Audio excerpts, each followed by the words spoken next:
I don't think I've ever done a video like this before. I tried these sunscreens back in 2024 and they just didn't work for me. It just feels thick and sticky. It does have a scent. What is that? It is very sticky. It is very thick. I'm very aware that it's on my face. To be honest, it feels a little thick. Definitely shiny and glowy. I didn't like them. They weren't the finish that I liked. They weren't the texture. They were too sticky, too hydrating, too glowy. There's like a bunch of things I didn't like about them. But before I decluttered them, I wanted to go back through and see, have I changed my mind? Because when I tried all of these, I tried them when it was hot and humid here in South Carolina. And now it's really cold and dry. And I feel like my skin might be more open to accepting these sunscreens. Surprisingly, there are 2 sunscreens that I have completely changed my mind about and that have worked out for me in these cold winter months. So let's go through these sunscreens one by one. I'll tell you which ones still don't work for me and which ones I've changed my mind about for at least for these winter months. Let's have fun with this video. If you like this style of video, let me know in the comment section down below.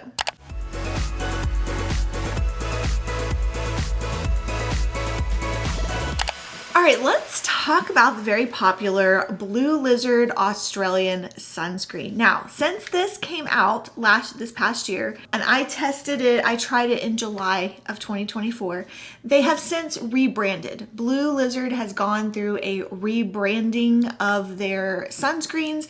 I'm not sure if it's just gonna be the packaging or if it's gonna be the entire formulas for 2025. But people swear by the sunscreen. Oh, hi, I'm Sean, Melanoma Mom.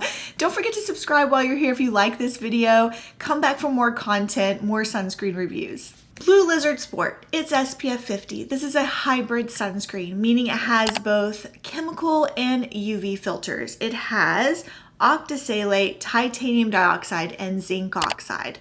The octisalate, my eyes are sensitive to. I get stinging and burning from, so I did not test this around my eye area. This sunscreen is very budget friendly. It's 3 fluid ounces and I will pop up the price point on the screen right now. When I first tried this back in July, I felt it was thick. It is very sticky. It is very thick. I'm very aware that it's on my face. And gloopy. It had a glowy finish and also a white cast. It's still extremely glowy, as you can see, so that's not a preference of mine. Now, I did find that after it dried down in 15-20 minutes, that the stickiness lessened, the thickness lessened on my face, as did the white cast. But it was still very glowy. Even after I put on a matte foundation with a matte powder, the glow still popped through. Instead of my face, I found out that I preferred this on my body. And I'm gonna tell you straight out, I prefer it on my arms. It's water resistant for 80 minutes, it's fragrance free, all great things. So I gave this a 1 out of 10, 1 being I did not like it, 10 meaning I love it. I gave it a 1 out of 10 for my face, but a 5 out of 10 for my body. You could still feel it. Like when you put it on your body, you're still aware it's there, but I did prefer it on my body over my face. Now, when I tried this out again in January of 2025, I found that I had a faster dry down time. It dried down in 5 minutes. I found it to be not super sticky, not super tacky. It didn't feel thick. 5 minutes dry down time, that's not bad at all. I can still feel it a little bit on my face, but it's not super greasy. It's not tacky. It doesn't feel thick anymore. It just feels like I have a moisturizer on my face. As you can see, it is still super glowy. Very glowy. No white cast on my skin tone. I did not put this around my eyes because it has octisalate, so. But it was still glowy. However, I felt like it did not have a white cast on me. It felt more like a nice moisturizer this go around in the dry winter weather. However, I did find that the glow still popped through my foundation. Here's what it looks like after 2 hours. The glow has popped through the matte. Unfortunately, it settled in my lines and my wrinkles. It made my lines and wrinkles pop out and be more pronounced, which I did not enjoy. It's showing all my wrinkles up here. It's just settling in all my fine lines, so that's a bummer. So for those reasons, I gave this a 5 out of 10. However, it did improve on my face. It went from a 1 to a 5. This might not be a bad one for those of you with dry skin.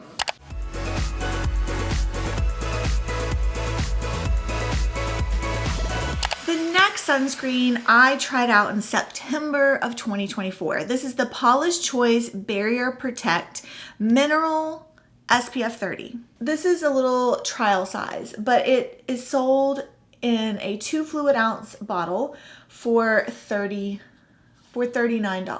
These are the things I noted back in September, that it was off-white in color and therefore left no white cast on my skin. It's fragrance-free, which means they didn't add any fragrance, but it did have that pool float scent, you know, when you blow up a pool in the summer and you can smell the smell of the plastic. That's what it smelled like. This is an all mineral sunscreen. It has titanium dioxide and zinc oxide in it. However, it is not water resistant. I found it to be glowy, shiny, and sticky. You can see it's still very shiny. It is sticky. The glow popped through my matte foundation, my matte powder. I did put a matte powder as well, and you can see that the shine is still, it's glowy. It's still glowy through a matte foundation. My face still feels slightly tacky, but not too bad. It was very lightweight on the face and also felt very moisturizing. And I had no stinging around my eye area. But I gave it a 1 out of 10 because it was extremely glowy. Personally, I don't enjoy the smell of a pool float. Now fast forward to January. I tried this again. It had a faster dry down time in only 4 minutes. It was not sticky. It was not tacky. Dried down in 4 minutes. That was super fast. It feels very nice on the skin. It doesn't feel sticky at all. It doesn't even feel tacky. It's not a full matte touch though, but it is still glowy. However, it was still glowy. It did make my face feel very moisturized, which my face needed, and it still did not sting my eyes. Fantastic. It had a beautiful glow from within under makeup. It just has a light glow from within. I definitely enjoyed this one much more in January than I did in September when I first tried it. I definitely, even though it says all skin types, I definitely think it leans more toward dry skin. I gave it an 8 out of 10, as opposed to the 1 out of 10 that I gave it back in September.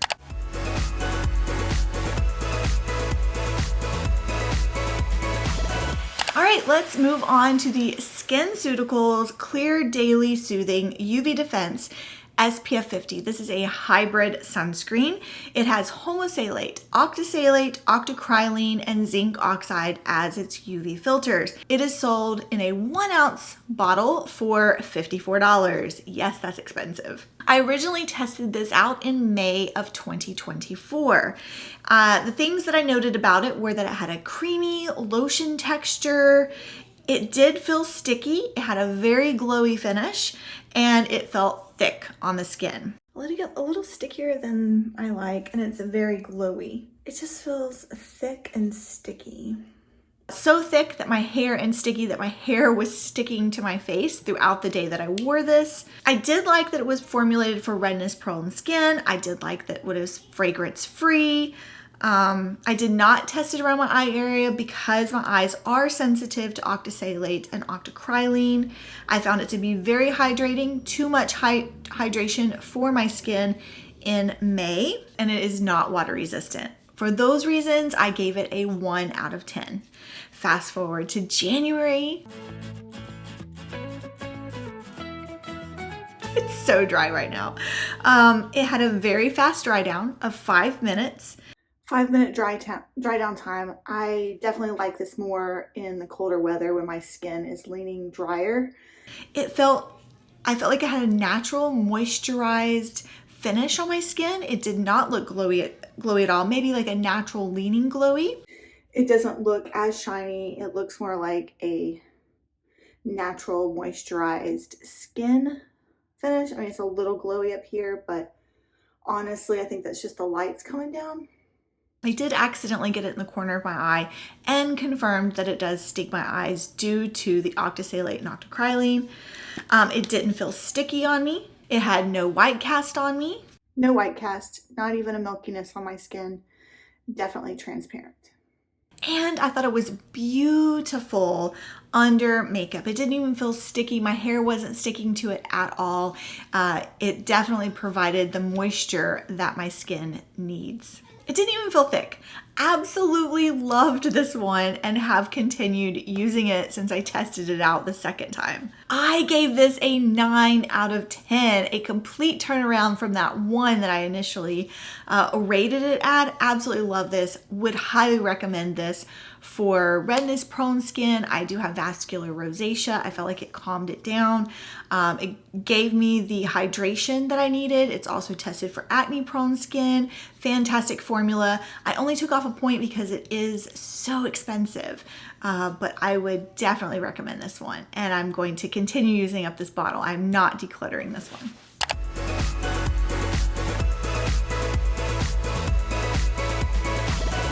I tried the Fenty Hydrovisor Mineral SPF 30 back in May of 2024. This is a 1 fluid ounce bottle and it retails for $26.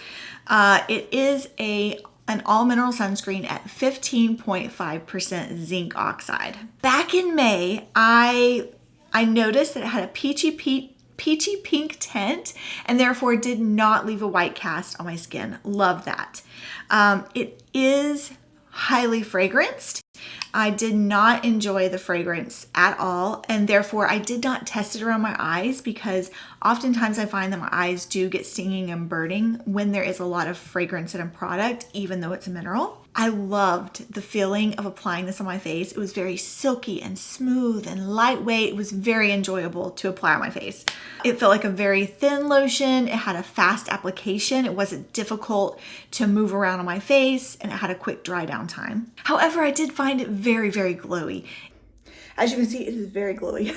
So this is not my preferred finish.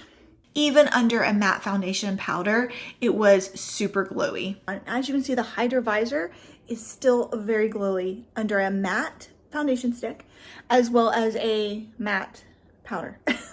And that fragrance lingered for a complete hour after I put it on. It's also not water resistant. For these reasons, I rated this one a 1 out of 10. I just did not enjoy the feel of this on my face after I had applied it. Now fast forward to January, completely different season.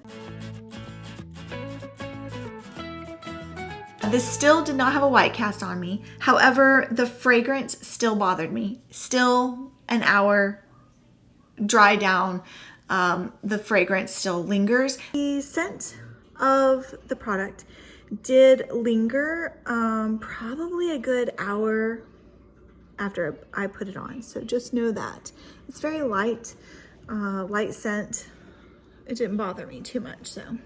Reviews online, people are mixed. You either love it or you hate it. It still had a beautiful light texture upon application that is so enjoyable, so silky, so smooth, so lightweight. However, it was still very glowy on me. This dried down in 5 minutes, and you can see it is very glowy. It did dry down fast, under 5 minutes, which I appreciated. And it had a beautiful, beautiful glow from within under my Misha foundation, which I absolutely loved. Full face of makeup. As you can see, the glow still pops through, but I think it's a beautiful glow. I also found this to be very hydrating, exactly what my skin needs this time of year. It has hyaluronic acid and aloe and a few other very nice power punched ingredients in this one that I absolutely loved.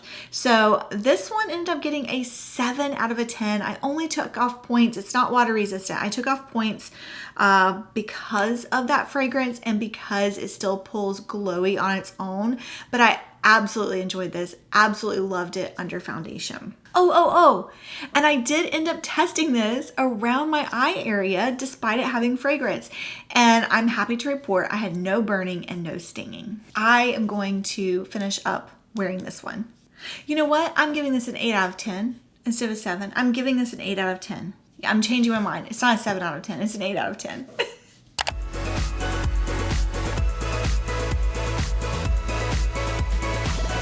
All right, and the very last one, let's talk about the most expensive sunscreen I have ever purchased, and I regret purchasing. Okay, this is the Agent Nature Ageless Firming and Plumping SPF 50 sunscreen. I tried this in August of 2024. It's 1 fluid ounce for $52. Yeah, you heard me correctly, $52. Hold your horses. This is not the most expensive sunscreen I've ever tried. No, this one is. The SkinCeuticals. This one's 1 fluid ounces and I paid $54 for it. We're just making all the discoveries in this video. Okay, the SkinCeuticals is more expensive. Back in August, I found it to have a dewy finish, very, very glowy. As you can see, it's still glowy. I did some more reading and it does say that it is supposed to be a dewy finish.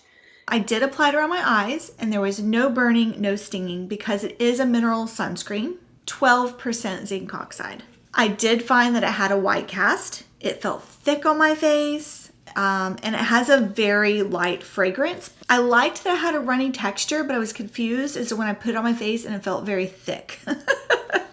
It does have a lot of very nice ingredients in it. Hyaluronic acid, silver ear mushroom extract, but note that it has lots of flower and fruit oils in it if you have any sensitivities to those. All right, so fast forward to January. I still found it very thick and difficult to spread. Like it takes an ungodly amount of time to spread this on your face. The fragrance I identified as being a cedar woodsy scent.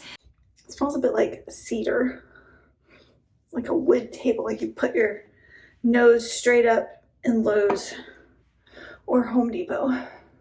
That lingers throughout the day, y'all. It lingers. I found it to be very glowy still, very sticky and tacky. It's definitely very glowy. It doesn't feel as thick on the skin anymore, which is good. My neck is still very tacky though. It did have a milky tone on me and it was still tacky and sticky under a full face of makeup with matte powder. All right, full face of makeup. Still sticky under makeup.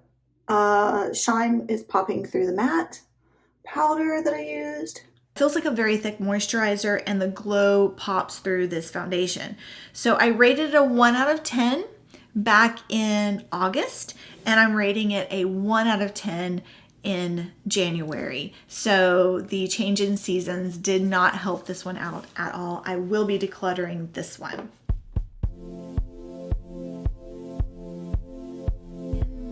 In conclusion, I'm going to continue and try and use these up before May of this year. I'm going to finish the SkinCeuticals, the Fenty, and the Barrier, the Polished Choice.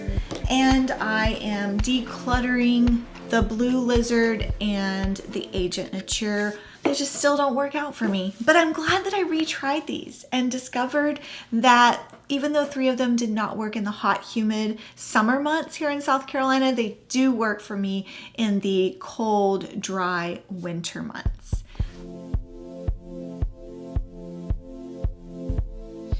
When I tested out all of these sunscreens, I did use toners underneath, except the very first wear test of one of them. But the second wear test of it, I did use toners underneath. I did not put any additional moisturizers or skincare underneath these, but that tends to be my typical practice, is to apply a toner to a clean face and then apply my sunscreen before applying my makeup.